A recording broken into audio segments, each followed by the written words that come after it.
რა არის ის მნიშვნელოვანი და საყურადღებო სიმპტომები, რასაც უნდა მივაქციოთ მთელი ორსულობის დროს? ყურადღება იქნება ეს დასაწყისი პერიოდი თუ ბოლო? ესე იგი, ცალკე როგორც უკვე მოგახსენეთ, გვაქვს სიმპტომების ჩამონათვალი, რომელიც არის სიმპტომები, რომელიც დაუყოვნებლივ უნდა შემთხვევაში დაუყოვნებლივ უნდა მიმართოს სამშობიარო სახლს და ექიმს. ეს არის, მაგალითად, ეხლა შეიძლება ყველა არ ჩამოვთვალო, მაგრამ მეტი წილი რო წავიდეთ, ეს არის როგორც უკვე სისხლიანი გამონადენის საშუალება. ეს შეიძლება იყოს წყალივით გამონადენი, ანუ სანაყოფო წყლის დაღუპვა და წყალივით გამონადენის საშუალება, განსაკუთრებით თუ არ არის დროული ორსულობა. ასევე მაღალი ტემპერატურა ცხელება, როდესაც 18 გრადუსიდან მეტია და ამ შემთხვევაში ამას რაღაცა ყურადღება სჭირდება. ძლიერი მუცლის ტკივილი, რომელიც დაუშვათ არ გადის რამოდენიმე საათის მანძილზე და ამასაც სჭირდება ყურადღების მიქცევა.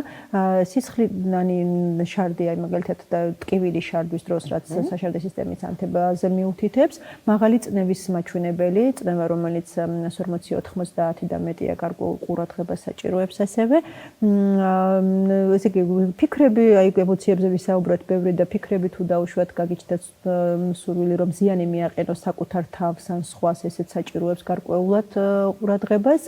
ასევე აქვე შეიძლება განვიხილოთ, ეს ძლიერი შეკუმშვები თუ დაუშვათ ეს არ არის დროული ორსულობა, რომელიც ნაადრევ შემთხვევაში ეს სამშობიარო ტკივილის მსგავსი სიმპტომები, მოვლითი ტკივილი მუცლის არეში თუ დაიწყო დროულ ორსულობამდე, ესე იგი უცაბედი ძლიერი შეშუპება კიდურების არეში, რომელიც ასევე წნევის მაჩვენებელი შეიძლება იყოს.